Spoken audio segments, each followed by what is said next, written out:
آپ سے میں یہ گزارش کروں گا کہ یہ محفل اللہ کے گھر میں ہو رہی ہے، اس کا احترام باقی رکھنا بہت ضروری ہے۔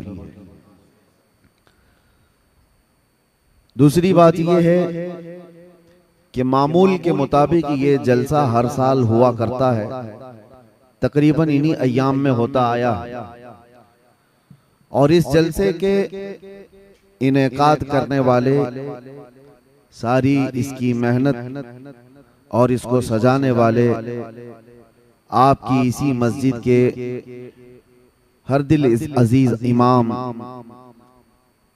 حضرت حافظ خورشید صاحب قبلہ، اللہ تبارک و تعالی ان کی تربت پر رحم و کرم کی بارشیں فرمائے۔ تقریباً 20 یا 22 سال اس مصلی پر انہوں نے امامت کی۔ ان کا یہ انعقاد کیا ہوا اور جلسہ اس لیے بھی ہوتا ہے کہ پورے بکھرے ہوئے لوگوں کو جوڑ دیا جائے۔ سال میں ایک بار ہی صحیح، لیکن قاری صاحب قبلہ دوڑ بھاگ کرتے اور وہ سیدھے آ کر مجھے حضرت معین المشائخ کا حکم سناتے، جہاں بھی ہوں جیسے بھی ہوں یہاں حاضر ہو ہی جاتا۔ شاید یہ تیسرا سال ہے میری حاضری کا، اور ایک عجیب اتفاق ہے کہ میں اندر جانے سے پہلے بھی آخری بار آ کے گیا اور جا کے واپس آنے کے بعد پہلی بار بھی یہیں آیا۔ یہ جلسہ مس نہیں ہوا، بہت ساری چیزیں 8-8.5 مہینے کے اندر ادھر ادھر ہو گئی تھی، لیکن ہر سال برابر وقت پر یہ ہوتا آیا۔ اس کار خیر کو جنہوں نے شروع کیا، اللہ تبارک و تعالیٰ اس کا اجر عطا فرمائے۔ میرے آقا صلی اللہ تعالیٰ علیہ وسلم نے ارشاد فرمایا، من سن سنتن حسنتن، جس نے کسی نئے طریقے کو ایجاد کیا، فَلَهُ أَجْرُهَا، اس کو اس کا اجر ملے گا۔ کوئی بھی نیا اچھا کام شروع کیا ہے، وَأَجْرُ مَنْ عَمِلَ بِهَا، اور جس نے اس طریقے کو قائم رکھا، ان سب کے عمل کرنے کا بھی ثواب ایجاد کرنے والے کو ملے گا، شروع کرنے والے کو ان سب کے بھی عمل کا ثواب ملے گا۔ لیکن ساتھ میں میرے آقا صلی اللہ تعالیٰ علیہ وسلم نے یہ بھی فرمایا، وَمَنْ سَنَّ سُنَّةً سَيِّئَةً فَلَهُ وِزْرُهَا وَوِزْرُ مَنْ عَمِلَ بِهَا، لیکن کسی نے برا طریقہ ایجاد کیا، کوئی نیا برا طریقہ شروع کیا ہے، تو اس برا کرنے کا گناہ تو اس پر ہوگا ہی، لیکن اس کا دیکھا دیکھی جتنے لوگ وہ برا فالو کرتے رہیں گے، ان سب کے گناہوں کا بھی گناہ اس ایجاد کرنے والے کو دیا جاتا رہے گا۔ اس لیے یاد رکھو، زندگی میں اگر کبھی کوئی کام شروع کرنا ہو تو نیک کام شروع کر کے جاؤ، تاکہ اس کا دیکھ کر کے لوگ اور بھی وہ نیک کام کریں، اور ان سب کا عمل کا ثواب آپ کو بھی دیا جاتا رہے گا۔ لیکن اللہ کے نبی صلی اللہ تعالیٰ علیہ وسلم نے یہ بھی فرمایا، وَلَا يُنْقَصُ مِنْ أُجُورِهَا، عمل کرنے والوں کے اجر میں کوئی کمی نہیں ہوگی، ان کو تو ان کا دیا جائے گا، لیکن اتنا ہی شروع کرنے والے کو بھی دیا جائے گا۔ آج کے یہ جلسے کا جو اجر ہوگا وہ قاری صاحب قبلہ کی قبر میں ضرور پہنچایا جائے۔ شروعات انہوں نے کی ہے۔ دوسری بات یہ بھی میں عرض کروں میرے عزیزو، کہ جیسے کہ ابھی آپ سن رہے تھے کہ امامت اور نارمل چیز نہیں ہے، مسجد کی ہر قسم کے لوگوں کو امام جوڑ کر کے رکھتا ہے، مقتدی ایک فکر کے نہیں ہوتے، اس میں پٹھان بھی ہیں، سید بھی ہیں، شیخ بھی ہیں، اور پتہ نہیں کیسے کیسے سارے ہیں جو آپس میں ایک دوسرے کے رشتے بھی نہیں کرتے، لیکن وہ سب ایک صف میں کھڑے رہتے ہیں اور اس امام کی اقتداء میں۔ اور یہ اللہ تعالیٰ کا نظام ہے جو رب تبارک و تعالیٰ اس نظام کو قائم رکھا ہوا ہے۔ مجھے حیرت ہوتی ہے، قاری صاحب یہاں نہیں رہتے تھے، کرلا میں ان کا گھر تھا، تقریباً 12 سال وہ وہاں سے آ کر فجر کی نماز پڑھایا کرتے تھے۔ تقریباً جہاں تک مجھے علم ہے، سالوں تک کوئی صبح ٹرین کا سفر کر کے آئے اور فجر کی نماز پڑھائے۔ ایک بات یاد رکھو میرے عزیزو، یہ وہ لوگ ہیں جن کے متعلق فرمایا گیا مسجد کا وہ ٹکڑا جس پر وہ نماز پڑھتے تھے، ان کی جدائی کے غم میں وہ رونے لگتا۔ جب کسی ایسے بندے کا انتقال ہوتا ہے جو مسجد کا پابند تھا، تو فرمایا گیا مسجد کا مصلی اس کے جانے پر رویا کرتا ہے۔ زندگی ہو تو ایسی کہ زمین کے ٹکڑے بھی روئیں، ایسی زندگی نہ ہو کہ زمین کا ٹکڑا کیا پوری دنیا بھی یہ نہ کہنے لگ جائے کہ دھرتی کا بوجھ چلا گیا۔ ایسی زندگی تو نہ گزارو۔ عیاش زندگی جس نے گزاری اس سے تو ہر کوئی پریشان ہے، ماں باپ بھائی بہن رشتہ دار سارے لوگ پریشان، محلہ پریشان۔ اب میں آپ کے سامنے ایک بات یہ بھی بتا دوں، ہر ایک کو تو موت کا مزہ چکھنا ہے۔ آپ ہیں، ہم ہیں، سب تو اس دنیا سے جانے والے ہیں۔ لوگ جیتے ایسے ہیں جیسے ان کو جانا ہی نہیں ہے، لیکن یقین ایسا ہے، سب کو پتا ہے کہ دنیا کا بڑا سے بڑا بادشاہ بھی موت کے چنگل سے بچ نہیں سکتا۔ اور رب تعالیٰ نے قرآن میں فرمایا اینما تکونوا یدرککم الموت ولو کنتم فی بروج مشیدہ، تم جہاں کہیں بھی ہوگے موت تمہیں آ کر پکڑ لے گی، اگرچہ تم مضبوط قلعے میں کیوں نہ بیٹھ جاؤ۔ دنیا کا کوئی حکیم ایسا معجون نہیں تیار کیا جو موت سے بچا لے۔ سائنس اتنی ترقی کر کے بھی آج تک موت کی دوا نہیں بنا سکا، کوئی نہیں بنا سکتا قیامت تک۔ قرآن میں اللہ کا وعدہ ہے لِكُلِّ أُمَّةٍ أَجَلٌ، ہر جماعت کو یا ہر انسان کو موت آنی ہے۔ اذا جاء اجلهم فلا يستأخرون ساعة ولا يستقدمون، جب وہ اجل آ جائے، جب وہ وقت مقرر آ جائے تو اللہ تعالیٰ قرآن میں فرماتا ہے ایک سیکنڈ نہ پہلے آئے گی نہ بعد میں آئے گی، وہ وقت مقرر سب کا ہے۔ اچانک ہمارا بھی اعلان ہو جائے گا کہ دنیا سے چلے گئے، انتقال کر گئے، چند دنوں کے بعد پھر معمول پر سب لوگ آ جائیں گے، اور سب لوگ اپنے اپنے گھر بار میں اسی طرح۔ حضرت سفیان ثوری رضی اللہ تعالیٰ عنہ فرماتے ہیں لوگ جو ہے گھروں کو کہتے ہیں نا، قاری صاحب کے گھر والے، ظاہر سی بات ہے ان کے بچے بھی ہوں گے، کتنی بڑی آفت آئی ان کے گھر پر، اچانک باپ چلا گیا اور بچے یتیم ہو گئے، گھر کیسے چلے گا، بچیوں کو کون دیکھے گا۔ گھر والوں کی سوچتے ہیں، صحیح بات ہے، لیکن بزرگوں کا سوچنا کچھ اور ہی تھا۔ حضرت سفیان ثوری ایک جنازے میں تھے اور جنازہ جا رہا تھا، 8 سال کی بچی جنازے کے پیچھے تھی جس کے باپ کا انتقال ہوا تھا، وہ روئی جا رہی تھی ہمارے گھر پر کتنی بڑی مصیبت آئی، ہمارے باپ چلے گئے۔ حضرت سفیان ثوری نے اس بچی کو دیکھ کر جواب دیا بیٹی تمہارے گھر پر نہیں، جو تمہارے باپ پر موت والی جو مصیبت آئی ہے اس سے بڑھ کر کبھی کوئی آئی نہیں سکتی۔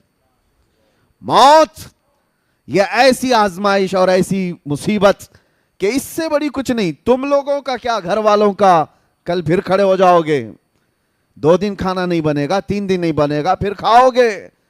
موت انسان کے لیے سب سے بڑی مصائب کی، آزمائش کی ایک ایسی بادشاہ کا نام ہے جس کے متعلق حضرت سفیان ثوری فرماتے ہیں کہ اپنے باپ سے پوچھو کہ کتنی بڑی مصیبت آئی، موت اس کو ہلکے میں مت لو، آسانی پہ مت لو۔ اور جب دفن کر کے آ گئے دوسرے دن وہ قبرستان گئے تھے، حضرت سفیان قبرستان گئے ہیں اور وہی بچی قبر کے پاس بیٹھی رو رہی ہے اور کیا کہہ رہی تھی اپنے باپ سے کہ ابا جب آپ بیمار تھے تو بچھونے میں بچھا دیتی، اوڑھنے میں لا کے دیتی، آپ کو بھوک لگتی کھانے میں لاتی، دوائیاں میں پلاتی، کل کی رات کیسی گزری آپ کی، کون بستر پوچھا، کون اوڑھنا پوچھا، کون دوائیاں اور کون کھانے پوچھا۔ یہ اپنی بچی کے جذبات تھے جو اپنے باپ سے قبرستان میں قبر کے پاس بیٹھ کر کے وہ یوں مناجات کر رہی اپنے الفاظ سے۔ حضرت سفیان ثوری پیچھے سے سن رہے تھے، انہوں نے کہا بیٹی یہ پوچھ اپنے باپ سے، یہ مت پوچھ کہ بستر کون دیا، اوڑھنا کون دیا، دوائی کون دیا، کھانا کون دیا، یہ دنیا ختم ہو گئی۔ ان سے اب یہ پوچھ ہم نے جو کفن دیا تھا فرشتوں نے اسے باقی رکھا یا ختم کر دیا۔ یہ پوچھ ابھی کہ ہم نے نہلا کر کے بھیجا تھا، کہیں اس پر اللہ نے بچھو اور سانپ تو نہیں چھوڑ دی، ہم نے خوشبوئیں لگائی تھی، پیٹ کے پھٹنے کے بعد تعفن اور بدبوئیں تو نہیں پھیل گئی۔ یہ پوچھ اب مردے سے۔ میرے عزیزو، بعد کی جو منزلیں، حضرت عثمان غنی رضی اللہ تعالیٰ عنہ خلفائے راشدین میں 3 نمبر پر، آپ جب قبرستان جاتے تھے اتنا روتے تھے کہ ان کی داڑھی سے آنسوں کے قطرے گرنے لگ جاتے تھے۔ آپ کے غلام وہ کہتے کہ حضرت عثمان غنی سے کہ جب بھی آپ قبرستان کے پاس آتے ہیں اتنا کیوں غم کرتے ہیں، اتنا کیوں روتے ہیں؟ وہ کہتے کہ یہی ایک منزل ہے جس سے بندہ نکل گیا تو سب میں نکل جائے گا، یہی وہ منزل ہے۔ قبر کو آج لوگوں نے ہلکے میں لیا ہے، اور ممبئی والوں کا کیا ہے، 6 مہینے کے بعد قبریں کھد جاتی ہیں، تمہیں تو اور بڑی عبرت کی بات ہے، دیکھو نکلنے کے بعد کیسی ہڈیاں وہاں نکلتی ہیں۔ وہ وقت کے بڑے بڑے طاقتور سورما لوگ ہیں، بڑے بڑے پیسے والے لوگ ہیں، جو بڑی بڑی گاڑیوں میں گھومنے والے لوگ ہیں، جن کے گھٹنے سے لے کر ٹخنے تک کی ہڈیاں قبروں میں بکھری ملتی ہیں۔ جب جب قبروں سے مٹیاں نکالی جاتی ہیں، کیا آپ نہیں دیکھتے سوکھی کھوپڑیاں باہر آتی ہیں؟ وہ کس کی ہیں؟ وہ بھی اپنے وقت کے بڑے بڑے طاقتور لوگ تھے، عمدہ کپڑے پہننے والے لوگ، عمدہ گھروں میں رہنے والے لوگ، بہت بڑے بڑے محلات میں رہنے والے لوگ بھی تھے، ان کے جسم گلا دیے گئے، سب ختم ہو گیا۔ رسول کریم صلی اللہ تعالیٰ علیہ وسلم نے حضرت ابو ہریرہ کو دکھا کر کے فرمایا تھا، ایک گڑھے کے پاس جہاں مردوں کی بہت ساری ہڈیاں پڑی تھیں، میرے آقا صلی اللہ علیہ وسلم نے فرمایا کہ ابو ہریرہ جانتے ہو یہ وہ لوگ ہیں جو عمدہ سواریوں پر سواری کیا کرتے تھے، بہت عمدہ لباس میں گھوما کرتے، اور ان کے کھانے بڑے عمدہ تھے، لیکن آج یہ تعفن کا شکار ہیں، کیڑوں کی غذا بنا دیے گئے۔ یہ انسان کو یہ باتیں اس لیے بتائی جاتی ہیں، اور خاص طور پر آپ سب کو میرے عزیزوں مسلمانوں کو، کہ جب بندے کو اپنا آخری سفر یاد ہوتا ہے تو غرور اور گھمنڈ میں کبھی نہیں آنا۔ جب اپنے انجام معلوم ہوتے ہیں تو کسی سے کیا لڑائیاں جھگڑے، جا کر کے دیکھو وہ قبرستانوں میں جن کے 40 سال سے باتیں بند تھی، اب تو وہ قریب میں پڑے ہوئے ہیں ایک دوسرے کے، وہاں کوئی جھگڑے نہیں ہیں، کسی کی آواز نہیں آتی قبروں کے پاس، یہاں پڑوسیوں کے روز جھگڑوں کی آوازیں۔ یہ اندازہ کر لو کہ جانے کے بعد خاموش سالوں نہیں صدیوں تک شاید سونا پڑ جائے۔ تو یہاں پر ان گھروں میں جو حالات پیدا ہوئے ہیں ہمارے، حیرت کی بات ہے، ہم صفوں میں کھڑے ہوتے ہیں اور باہر جا کر ایک دوسرے کو سلام تک نہیں کرتے، ایک دوسرے کے مصافحے بھی ختم ہیں۔ یہ جو نفرتوں کی دیواریں ہیں، انسان کو اگر اپنا آخری مقام معلوم ہو کہ سب چھوڑ کر کے تو جانا ہے مجھے۔ اور آپ کو بتاؤں، حضرت ابو ہریرہ رضی اللہ تعالیٰ عنہ فرماتے ہیں دنیا کی ایک ایسی چیز ہے جس کو ایکسپلین نہیں کیا جا سکتا، یعنی جنت بتائی جا سکتی ہے کیسی ہے، حدیثوں میں معلوم ہے، حضور صلی اللہ تعالیٰ علیہ وسلم دیکھ کر کے آئے تھے، بتائے میرے آقا نے، جہنم کے مناظر بتائے گئے ہیں کہ کیسے کیسے عذابات ہیں، بہت ساری چیزیں، قبروں کے حالات بھی بتا دیے گئے، لیکن حضرت ابو ہریرہ فرماتے ہیں ایک چیز ایسی ہے جس کو ایکسپلین نہیں کیا جا سکتا، وہ موت ہے۔ وہ کیسے انداز میں آتی ہے؟ کیونکہ جس نے چکھ لیا وہ بتانے کے لیے آیا نہیں، جس کو آئی موت وہ دوبارہ آ کر بتایا کبھی نہیں کہ کیسے آتی ہے، اور جو پہلے سے بتایا ہے وہ یا تو پھر بزرگوں کی باتوں کو بتائے گا، ہاں اللہ کے نبی صلی اللہ تعالیٰ علیہ وسلم نے جو بتایا ہے وہ ہمارے لیے یقینی ہے۔ سنیے، موت کے سلسلے میں اس لیے میں عرض کر رہا ہوں کہ قاری صاحب قبلہ کو ان کی جو موت ہے، کچھ ایسی موتیں ہیں جو شوق لگا دیتی ہیں۔ ویسے تو ایک شاعر نے بہت خوب کہا ہے، موت اس کی جس کا کرے زمانہ افسوس، یوں تو یہاں آئے ہیں سبھی مرنے کے لیے،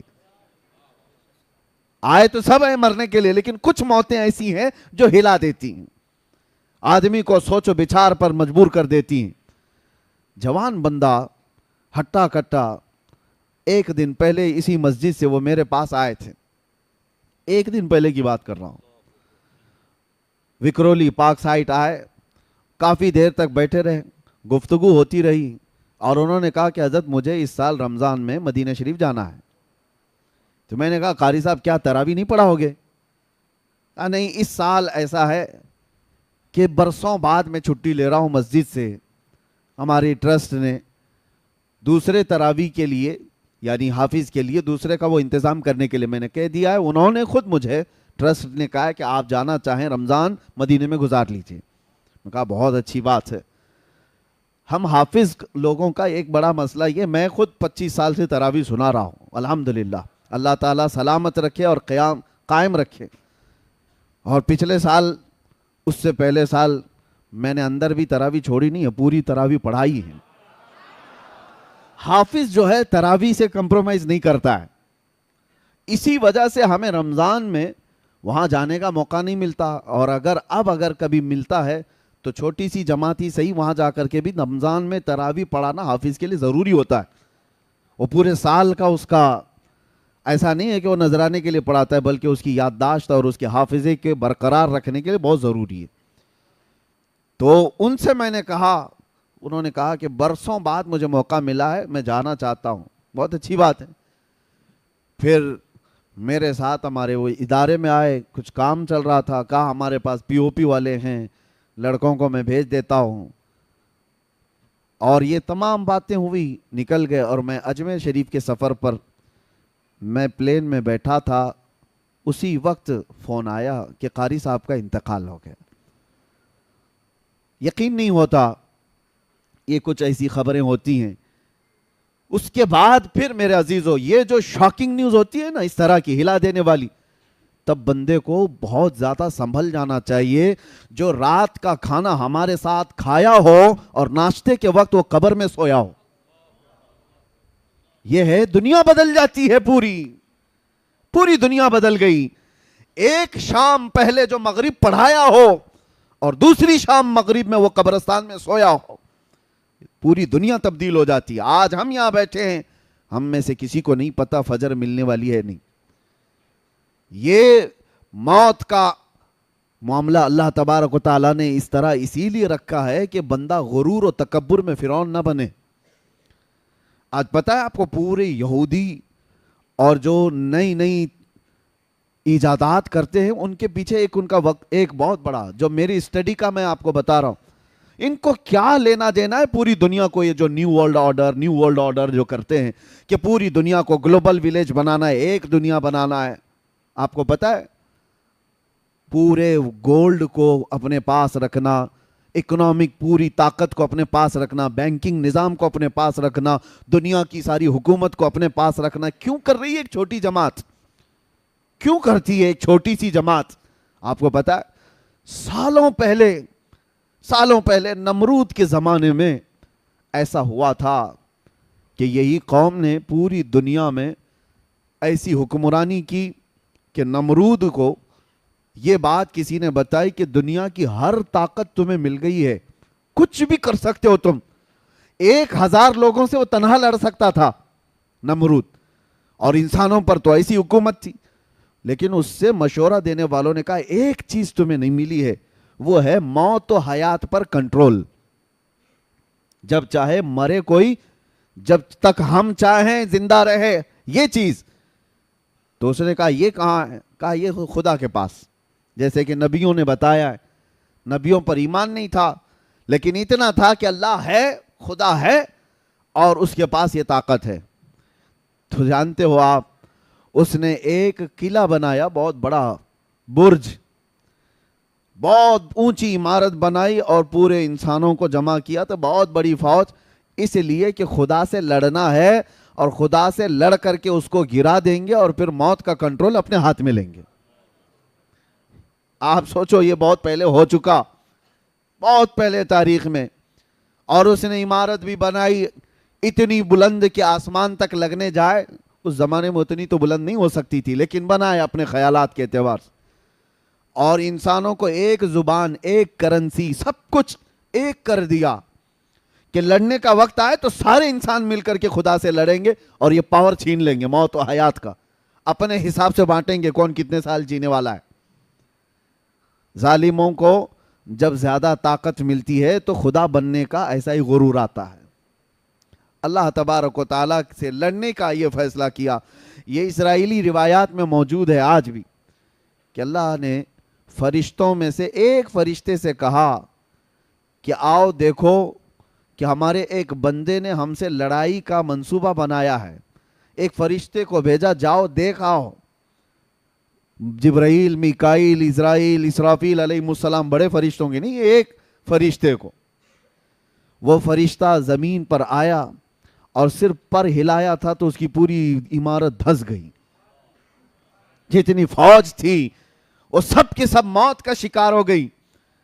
اور ایک دوسروں کی زبانوں کو مختلف کر دیا گیا، نہ اس کی زبان اسے پتا نہ اس کی زبان اس کو پتا، سب زبانیں مختلف کر دی گئیں۔ لیکن ایک پلان تھا، ایک منصوبہ تھا۔ آج کے دور میں بھی، ترقیاتی دور میں، لوگوں کو یہ لگتا ہے یہ جو چھوٹی جماعت آج پوری دنیا کو کنٹرول کر رہی ہے، اس کو یہاں تک جانا ہے کہ اسپیس میں جائیں، کہیں تو جائیں، ایک بار اپنی طاقت سے خدا کو زیر کر دیں اور موت کا پاور اپنے پاس لے لیں۔ اور قرآن میں رب تعالیٰ نے یہ فرمایا ہے لَن يَخْلُقُوا ذُبَابًا وَلَوِ اجْتَمَعُوا لَهُ، تم سارے انسان مل کر کے ایک مکھی بھی نہیں پیدا کر سکتے، اور مکھی اگر مر جائے تو اسے زندہ بھی نہیں کر سکتے۔ ضعف الطالب والمطلوب، قرآن میں اللہ نے فرمایا کتنی کمزور ہے تمہاری طاقت۔ اسی لیے میرے عزیزوں، موت کا ذکر ہم اس لیے کرتے ہیں کہ ہمیں ہماری کمزوری پتہ چلے، ہمیں ہماری حیثیت معلوم ہو، ہم کتنی حیثیت کے ہیں۔ ایک ٹھوکر لگنے پر موت آ سکتی ہے، اور کبھی کبھار بلڈنگوں سے گرنے والا بھی بچ جاتا ہے۔ یہ سارا نظام قدرت ہے اللہ تعالیٰ کی طرف سے ہے۔ اور موت اچھی اور بری کیا ہوتی ہے؟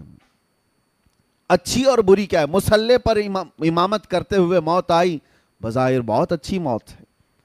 اور اگر کوئی ایکسیڈنٹ میں مر گیا، 40 ٹکڑوں میں ہو گیا، بہت بری موت۔ لوگوں کے ذہن میں یہ کورونا میں مرنے والوں کو لوگ بیچارے یہی سمجھتے تھے کہ کیا موت ہے بیچاری، 4 لوگ اٹھا نہیں پاتے، ریپ کر دیتے ہیں پلاسٹک میں، اور 4 لوگوں کی نماز پہ اس کو تو دفن کر دیا جاتا ہے، ایسی موت ہے ویسی۔ نہ مرنے کے انداز کو دیکھ کر کے موت کو اچھی اور بری آپ کنسیڈر نہیں کر سکتے۔ ایک بات آپ کو میں بتاؤں، موت اچھی کون سی ہے اور بری کون سی ہے؟ اور جنازے دیکھ کر کے بھی نہیں۔ جنازے پھولوں سے سج جائیں، لد جائیں، ہزاروں کی بھیڑ ہو جائے، یہ بھی معیار نہیں، کسوٹی نہیں اچھی اور بری موت کا۔ اچھی اور بری موت کیا ہے؟ اگر غریب آدمی تنہا بھی مر گیا ہو، ایمان پہ مرا ہو تو سب سے اچھی موت ہے۔ عشق رسول پہ گیا ہے تو سب سے اچھی موت ہے، اور لاکھوں کی بھیڑ میں کفر پہ مرا ہے تو سب سے بری موت ہے۔ بھیڑ لاکھوں کی ہو اور کفر پہ موت آئی ہے تو وہ سب سے بری موت ہے۔ اور ایمان پہ مراؤ، ایکسیڈنٹ ہوا ہو، 40 ٹکڑوں میں بدل گیا ہو، اسے چیل کوے کھا گیا ہو، شیر کھا گیا ہو، آگ جلا دی ہو، پانی نے نگل لیا ہو، کچھ بھی ہوا ہو، ایمان پہ مرا ہے تو اچھی ہی موت مرا ہے۔ یہ بات یاد رکھیں آپ، ایمان پہ مرا ہو، عشق رسول کے ساتھ گیا ہو، وہ اچھی موت ہے۔ اور باقی اگر ایمان نہیں تھا مرنے کے وقت، پھر چاہے جتنے جلسے جلوس ہو جائے اس کے، وہ کوئی اچھی موت نہیں۔ اسی طرح سے یہ بھی کہا گیا ہے مدینے میں مرنے کی تمنا سب کی ہوتی ہے، لیکن مدینے میں مرنے کے بعد جو فضیلت ہے مدینے میں مرنے والے کی، وہ ایمان کے ساتھ مرے تو فضیلت ہے، ورنہ منافقین کو جنت البقیع سے نکال کر پھینک دیا جاتا ہے۔ یہ بھی بات یاد رکھو آپ، ایمان کی حالت میں جو دنیا سے گیا اور مدینے میں مرا ہے، ارے اس کے کیا کہنے ہیں؟ ارے وہ قیامت کے دن مومنین کی شفاعت کرے گا۔ میرے آقا صلی اللہ تعالیٰ علیہ وسلم نے فرمایا جنت البقیع کے اس قبرستان سے 70,000 لوگ ایسے نکلیں گے قیامت کے دن جن میں سے ہر میت 70,000 کی شفاعت کرے گی۔ وہ فضیلت ہے ان کے لیے، لیکن وہ ایمان کے ساتھ گیا ہو، عشق رسول کے ساتھ گیا ہو۔ اور اسی لیے ہم تمنا بھی کرتے اللہ تعالیٰ اللہم ارزقنا شہادتاً فی سبیلک و موتاً فی بلد حبیبک، اے اللہ تیرے راستے میں ہمیں شہادت عطا فرما اور تیرے نبی کے شہر میں موت عطا فرما۔ اچھا، ایک صاحب نے مجھ سے سوال کیا تھا کہ شہادت کی بھی طلب کرتے ہیں اور موت مدینے میں بھی، تو اس کا مطلب ہے جنگ ہونا چاہیے مدینے میں، جنگ ہوگی، لوگ ماریں گے تب شہید ہوں گے۔ مدینے میں جنگ ہوگی، آپ لڑیں گے، آپ کو مارا جائے گا، آپ شہید ہوں گے، تب مدینے میں موت ہوگی۔ دونوں چیزیں ایک ساتھ کیسے آئیں گی کہ اللہ تیرے راستے میں شہادت عطا کر اور موت مدینے میں عطا کر؟ اس کا مطلب جنگ مدینے میں ہونا چاہیے۔ سوال مجھ سے یہ کہا، لیکن میں آپ کو بتاتا ہوں میرے عزیزو، ہر شہادت جنگ سے ہی نہیں ہوتی۔ جو جنگ میں مر جائے صرف وہی شہید نہیں، وہ شہید حقیقی ہے لیکن اللہ کے نبی صلی اللہ تعالیٰ علیہ وسلم نے شہید کی اور بھی اقسام بیان فرمائی ہیں. ہاں جو ظلمن مارا گیا وہ بھی شہید ہے، لیکن کئی حادثے ایسے ہیں جس میں انتقال کیا ہوا وہ بھی شہید ہے. اور کتنی بڑی پیاری بات ہے، یہاں پر شہزادہ مصنع میاں موجود ہیں اور حضور مصنع میاں رحمۃ اللہ تعالیٰ علیہ، جن کو یہ دعا کا مصداق کہا جا سکتا ہے کہ اللہ نے ان کو شہادت بھی عطا کی اور موت بھی مدینے میں عطا کی. دونوں چیزیں ملی ہیں. ایک ہے نیچرل ڈیتھ، طبعی موت ہوئی ہو، لیکن ایک ہے حادثاتی موت. کچھ حادثے ایسے ہیں جس پر اللہ کے رسول نے فرمایا اسے شہادت کا مقام ہے. تو شہید بھی ہوا ہو مدینے میں اور مدینے میں موت بھی ملی ہو، یہ بہت کم لوگوں کو ملتا ہے، بہت ریئر ہے. اللہ تبارک و تعالیٰ وہ قسمت ہمیں عطا فرمائے. میرے عزیزو، موت کا تذکرہ میں صرف آپ کے سامنے اس لیے کر رہا ہوں کہ یہ کسی کو وقت نہیں دیتی، کسی کو مہلت نہیں دیتی. اسی لیے آپ یہ مت سمجھنا کہ عمر ہو جائے گی، بعد میں بچے جوان ہوں گے تو میں داڑھی رکھ لوں گا، نماز کا پابند بن جاؤں گا. ارے 17 سال کے جنازے نہیں جاتے ہیں کیا؟ 18 سال کے جوانوں کے جنازے نہیں دیکھتے؟ بچوں کے بھی جنازے جاتے ہیں. موت کی کوئی عمر نہیں ہے. ہاں جس کو بڑھاپا مل گیا وہ نعمت ہے، سب کو نہیں ملتا بڑھاپا. جس کو بڑھاپا مل گیا اور وہ بھی اسلام پہ ملا ہے اس کے لیے وہ نعمت ہے. بعض لوگ یہ کہتے ہیں نا، ارے بڈھا ہو گیا اب مسجد نہیں جائے گا تو اور کیا کرے گا، کام دھندا کیا ہے؟ تمہیں نہیں پتا ہر بوڑھا مسجد والا بھی نہیں ہوتا، اس کے لیے بھی فضل الہی ضروری ہے. ہر بوڑھا نہیں ہے مسجد کا.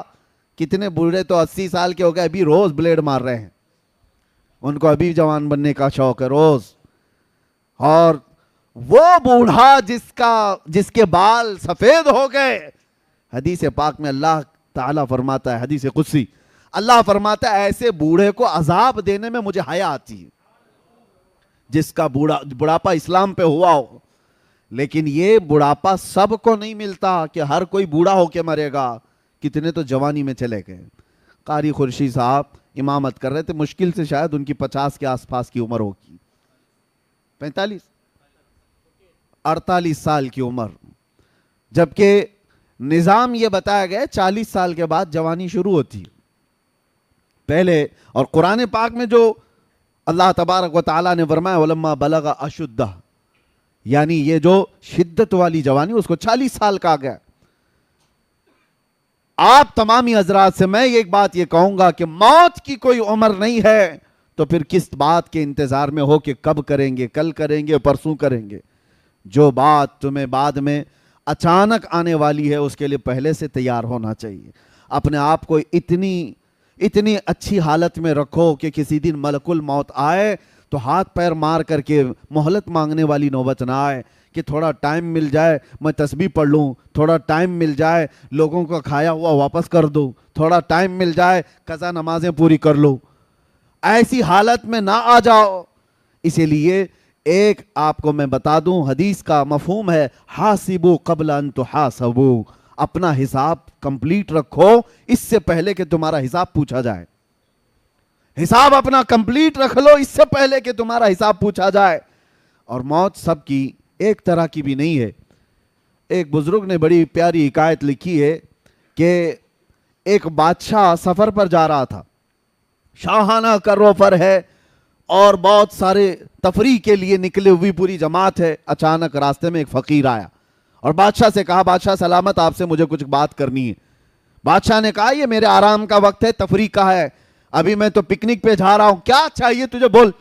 فقیر نے کہا نہیں نیچے اتر آؤ بگی سے، آپ سے مجھے بات کرنی ہے. بادشاہ نے کہا بڑا بدتمیز فقیر ہے یہ، بادشاہ کو اس کی بگی سے اتار رہا ہے. تو اس نے فوراً حکم دیا وزیروں کو پکڑو اس فقیر کو. فقیر نے اپنا جبہ ہوا کیا، کھولا اور اس کے بعد بادشاہ کو کھینچ کر نیچے اتارا اور کہا پہچان مجھے، میں ملک الموت اسرائیل ہوں، میں ملک الموت اسرائیل ہوں. بادشاہ اب وہ کپ کپانے لگ گیا، پوچھا کہ آپ کیوں آئے؟ کہا میں کیوں آتا ہوں تمہیں پتا ہے، روح لینے آیا ہوں. کہا اسی وقت؟ کہا اسی وقت. کہا اتنا وقت دے دیں کہ میں واپس چلا جاؤں یہ سفر کو ختم کر کے اور اپنی سلطنت کے سارے کام بیٹے کو سپرد کر دوں گا. کہا اتنا ٹائم نہیں ہے تیرے پاس. میں بہت جلدی، ابھی وقت کافی کم بچا ہے.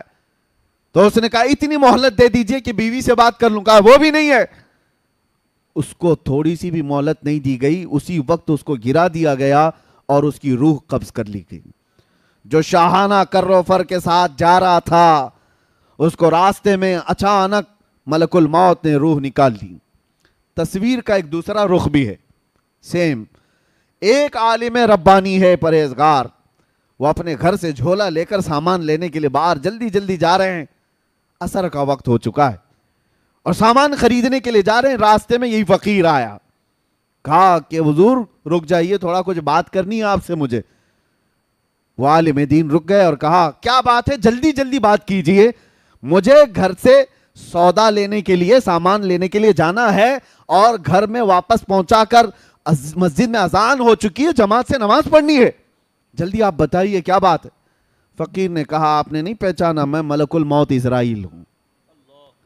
اس عالم ربانی نے جھولا پھینک دیا، جو سامان لانے کے لیے جا رہے تھے جھولا پھینک دیا اور کہا کہاں تھے آپ کے انتظار میں کتنی راتیں کٹ گئی، کہ آپ آئیں گے، روح نکالیں گے، میں رب سے ملاقات کروں گا. یہ دنیا میں جس کی روح اٹکی ہوئی ہے مال سے، وہ مہلت مانگتا رہتا ہے، اور جو رضا الہی کے لیے جیتا ہے وہ ملک الموت کا استقبال کرتا ہے. آپ کہاں تھے؟ تو اب یہاں منظر بدلا ہوا ہے. ملک الموت نے کہا اتنی جلدی بھی کیا ہے آپ کو، آپ جائیے سامان خرید لائیے اور اپنے بچوں کو سامان دے دیجئے، گھر والوں کو کچھ وصیت کرنی ہے وہ بھی کر لیجئے. اس عالم ربانی نے کہا آپ کو جس کام کے لیے اللہ نے بھیجا وہ کیجئے. آپ،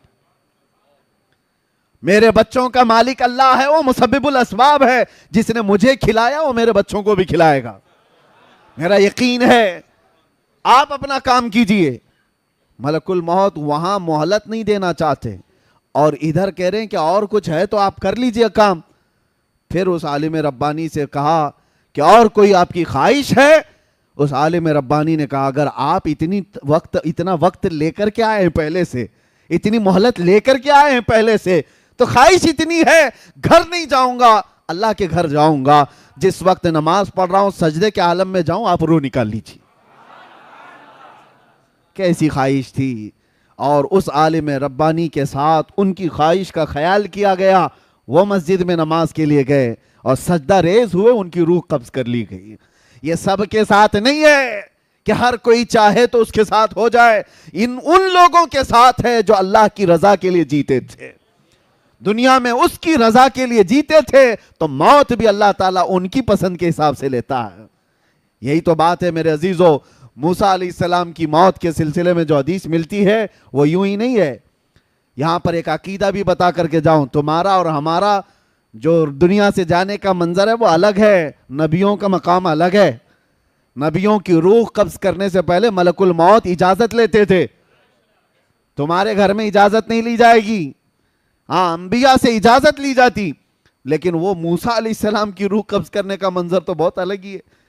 ملک الموت آئے تھے اور ان سے پوچھا کہ اللہ کے نبی موسیٰ، آپ کی روح قبض کرنے کے لیے اللہ نے مجھے بھیجا ہے. انہوں نے ایک تماچا لگا دیا اور کہا جاتا ہے کس نے؟ موسیٰ پیغمبر نے ملک الموت کو. اور ان کی آنکھ باہر آئی، وہ واپس چلے گئے رب تعالیٰ کے حضور اور کہا اے اللہ تو نے کس کے پاس بھیجا؟ اس نے مار کر کے آنکھ باہر کر تھی. وہ پیغمبرانہ جلال تھا، کسی دوسرے کو کیا ملک الموت چھوڑ دیتے؟ اور کیا کسی کی ہمت تھی؟ یہاں یہ عقیدہ مجھے بتانا ہے، وہ خبیثوں کو سمجھنا چاہیے جو نبی کو اپنے برابر سمجھتے ہیں.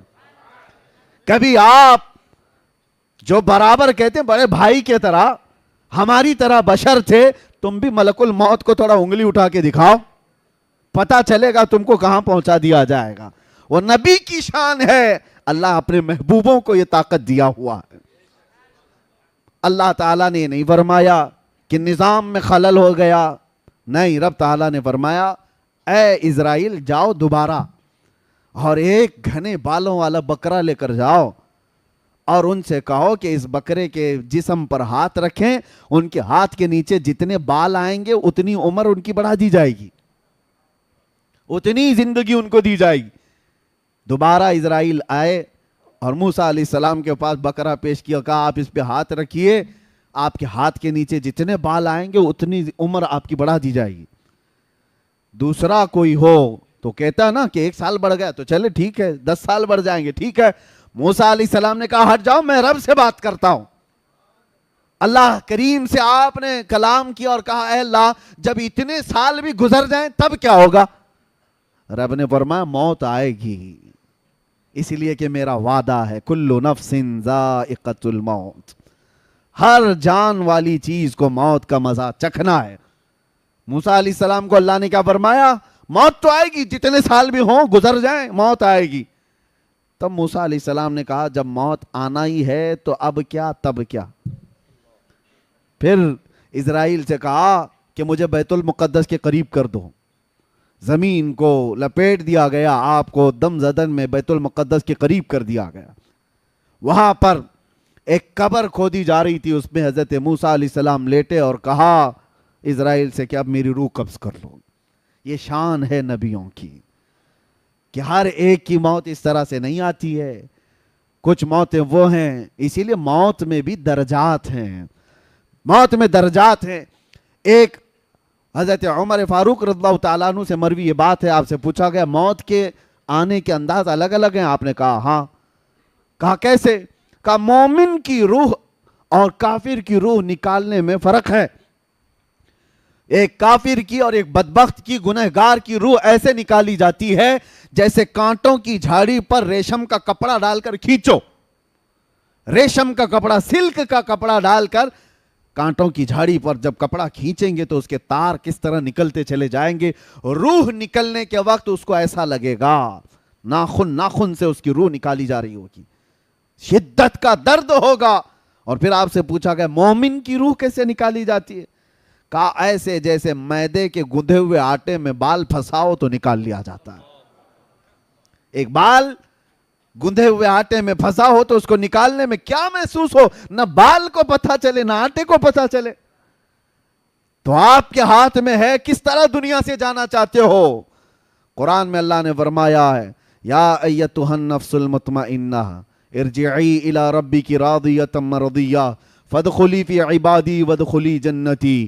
کچھ وہ لوگ ہیں جن کے مرنے سے پہلے ان کے کانوں میں یہ آواز آتی ہے اے پاکیزہ جان کے مالک آ جا اپنے رب کی طرف خوشی خوشی۔